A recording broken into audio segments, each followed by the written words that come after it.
अस्सलामु अलैकुम वरहमतुल्लाहि वबरकातुहू। डियर स्टूडेंट्स, साइंस की एक और नई और दिलचस्प वीडियो के साथ आपके सामने हाजिर हैं।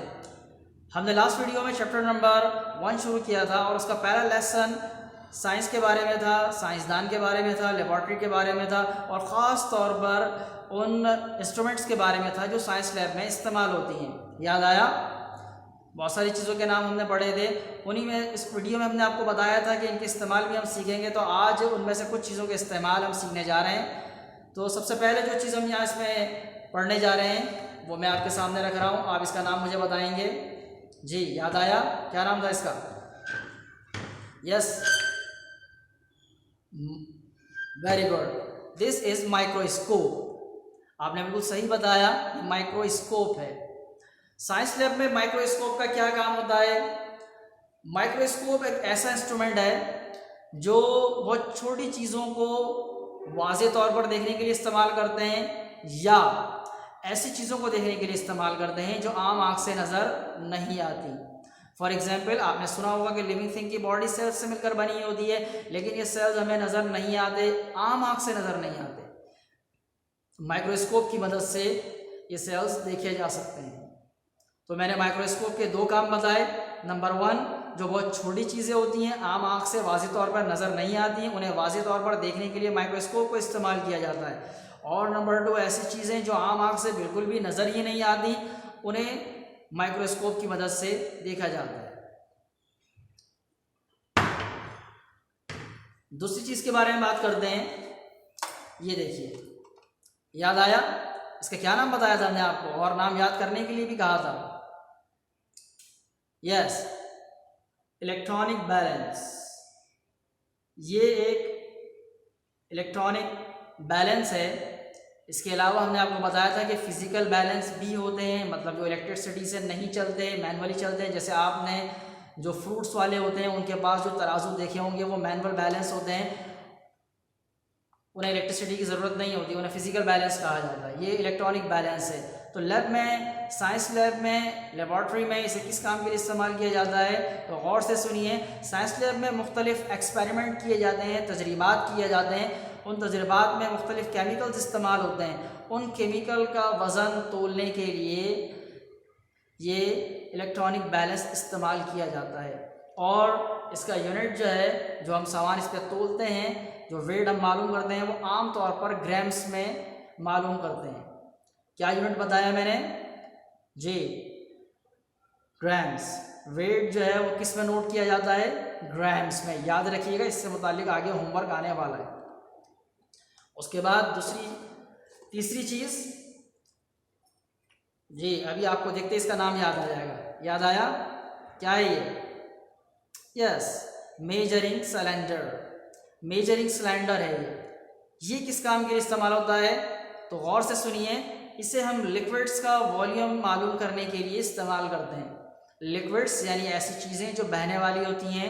आपने प्रेप में पढ़ा था, सॉलिड, लिक्विड, गैस, लिक्विड्स के बारे में पढ़ा था आपने। जी, उनका डेफिनेट वॉल्यूम होता है और डेफिनेट शेप नहीं होता, ठीक है। उनका वॉल्यूम मालूम करने के लिए मेजरिंग सिलेंडर इस्तेमाल किए जाते हैं। और इसमें जो आमतौर पर यूनिट इस्तेमाल होता है वो लीटर्स होता है। जैसे आप दूध की दुकान पर जाते हैं, वहाँ से दूध परचेज़ करते हैं लीटर्स में, और इसी तरह आरओ प्लांट पे जाते हैं, वहाँ से वाटर आप लेते हैं लीटर्स में। तो मेजरिंग सिलेंडर किस काम के लिए इस्तेमाल होता है? दोबारा सुने, लिक्विड्स का वॉल्यूम मालूम करने के लिए, और इसका यूनिट क्या है? लीटर्स। लिक्विड्स का वॉल्यूम किस यूनिट में मालूम करते हैं? लीटर्स में। उसके बाद अगली चीज़ जो हमने आपको पिछली वीडियो में भी दिखाई थी, जी याद आया? Stop watch. Okay, stop watch. इसका बटन दोबारा दबाएं तो इस तरह ये चलने लगती है। नजर आ रही है चलती हुई? आजकल डिजिटल स्टॉप वॉच भी आती है जो इलेक्ट्रॉनिक होती है, वो भी इस्तेमाल की जाती है। किस मकसद के तहत साइंस लैब में रखी जाती है, क्या इसका काम है? तो तवज्जो से सुनिए। साइंस लैब में स्टॉप वॉच मुख्तलिफ एक्सपेरिमेंट्स का ड्यूरेशन मालूम करने के लिए, दौरानिया मालूम करने के लिए इस्तेमाल की जाती है कि कोई भी एक्सपेरिमेंट कितनी देर में वक़ूफ़ पज़ीर हुआ। दोबारा बता रहा हूँ, स्टॉप वॉच मुख्तलिफ एक्सपेरिमेंट का ड्यूरेशन यानी दौरानिया मालूम करने के लिए इस्तेमाल की जाती है और जो टाइम नोट किया जाता है वो सेकंड्स में भी नोट किया जाता है, मिनट्स में भी नोट किया जाता है और आवर्स में भी। ये डिपेंड करता है कि वो एक्सपेरिमेंट जो है वो कितने दौरानिए का था। अगर कलील दौरानिए का है, मुख्तसर दौरानिए का है तो सेकंड्स में और मिनट्स में टाइम नोट किया जाता है, और अगर तवील दौरानिए का है, उसका दौरानिया ज़्यादा है, तो आवर्स में उसका टाइम, घंटों में उसका टाइम नोट किया जाता है। उसके बाद एक और चीज़ हमने आपको दिखाई थी जी, ये याद आया, scale, metre ruler. Metre ruler किस मकसद के लिए इस्तेमाल होता है? मीटर रूलर लेंथ मालूम करने के लिए इस्तेमाल होता है, लंबाई मालूम करने के लिए इस्तेमाल होता है। और हमने पिछली वीडियो में भी आपको बताया था घरों में भी एक मीटर रूलर होता है जिसको इंची टेप कहा जाता है, याद आया? इसको खींचते हैं, वो अंदर फोल्ड हो जाता है, इसे खींच के खोलते हैं और उससे लंबाई मालूम करते हैं, इंची टेप। तो ये जो इंची टेप होता है या मीटर रूलर जो होता है, इस एक्चुअल नेम मीटर रूलर है उसका, उसे किस मकसद के लिए इस्तेमाल करते हैं? लेंथ मालूम करने के लिए, लंबाई मालूम करने के लिए। और आमतौर पर लंबाई जो नोट की जाती है वो मीटर्स में नोट की जाती है। क्या यूनिट है इसका? मीटर्स, ठीक है। उसके बाद अगली चीज़ एक और हमने आपको दिखाई थी जी, याद आया? क्या था ये? जिससे हम बुखार भी चेक करते हैं। Okay good, thermometer. ये थर्मोमीटर है। साइंस लैब में थर्मोमीटर का क्या काम है? साइंस लैब में थर्मोमीटर मुख्तलिफ एक्सपेरिमेंट्स का और साइंस लैब का भी टेम्परेचर मालूम करने के लिए इस्तेमाल किया जाता है, दर्जाए हरारत मालूम करने के लिए इस्तेमाल किया जाता है। साइंस लैब में थर्मोमीटर दर्जा हरारत यानी टेम्परेचर मालूम करने के लिए इस्तेमाल किया जाता है। साइंस लैब का टेम्परेचर भी मालूम करते हैं और जो एक्सपेरिमेंट होते हैं उनका भी दर्जा हरारत मालूम किया जाता है। और इसके दो स्केल्स हैं नापने के लिए, एक है डिग्री सेल्सियस या सेंटीग्रेड और दूसरा है फ़ारेनहाइट, सेंटीग्रेड एंड फ़ारेनहाइट। इन दो स्केल्स में इसको मेजर किया जाता है।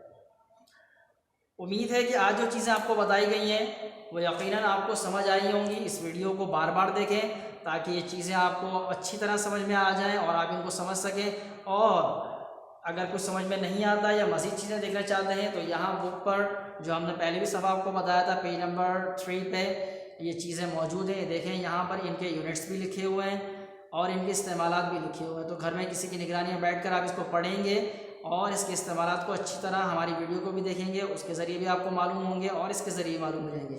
और उसके बाद फिर आपने कुछ काम करना है। यहाँ पेज नंबर 5 पर क्वेश्चन नंबर 2 है, मैच द कॉलम्स। नज़र आया? इसमें यही करना है कि मुख्तलिफ जो है वो क्वांटिटीज़ यहाँ दे रखी है, मुख्तलिफ क्वांटिटीज़ हैं, यूनिट्स हैं। जो इंस्ट्रूमेंट हमने आपको आज दिखाएंगे इस्तेमाल के बारे में ही इसको जो है वो मैच करना है। जैसे नंबर 1 पे यहाँ लिखा हुआ है बैलेंस, तो बैलेंस किस काम के लिए इस्तेमाल करना है? ये लिस्ट ए है और ये लिस्ट बी है। बैलेंस किस काम के लिए इस्तेमाल होता है? उसे पेंसिल की मदद से मिला देना है। जैसे मैं आपको यहाँ करके दिखाता हूँ, ये देखिए इस तरह बैलेंस, ये बैलेंस है ए पे, और यहाँ बैलेंस किस काम के लिए इस्तेमाल होता है जी? वेट मालूम करने के लिए, वज़न। तो इस बैलेंस को यहाँ वज़न के साथ इस तरह मिला देना है, ठीक है। स्केल की मदद से आप मिलाएंगे, देखें नज़र आ रहा है, इस तरह मैच करना है। अब ये बाकी चीज़ें आपने खुद करनी है, एक मैंने आपको करके दिखा दिया कि किस तरह परफॉर्म किया जाएगा। उसके बाद नेक्स्ट पेज पर आ जाएं। यहाँ पर कुछ इंस्ट्रूमेंट्स बने हुए हैं, नज़र आ रहे हैं जी। इनमें से एक मैंने आपको अभी दिखाया है, बाकी 3 पिछली वीडियो में दिखाए थे और किताब में भी ये दर्ज हैं, पेज नंबर 3 पर मौजूद हैं। तो आपने वीडियो नंबर 1 दोबारा देखनी है और इन चीज़ों के नाम दर्ज करने हैं, ठीक है। ये चीज़ें जो दी हुई हैं बस फ़िलहाल आप इतने ही करें कि इनके नाम लिख दें। वैसे तो सवाल में ये भी लिखा हुआ है कि इनके इस्तेमाल भी बताएं, लेकिन अभी फ़िलहाल आपने ये करना है कि इनके नीचे इनके नाम दर्ज कर दें। यहाँ इस तरह ये जो नीचे जगह दी हुई है, ठीक है, हर एक के नीचे इस तरह देखें, ये आप ऐसे लाइन लगाएंगे। देखिए मैंने एक लाइन लगाई, इस लाइन पर इस इंस्ट्रूमेंट का नाम लिख दिया जाएगा। ठीक है, तो ये 2 क्वेश्चंस आपने सॉल्व करने हैं। इंशाल्लाह एक नई और दिलचस्प वीडियो के साथ दोबारा आपके सामने हाजिर होंगे। तब तक के लिए अस्सलामु अलैकुम वरहमतुल्लाहि वबरकातुहू। अल्लाह हाफ़िज़।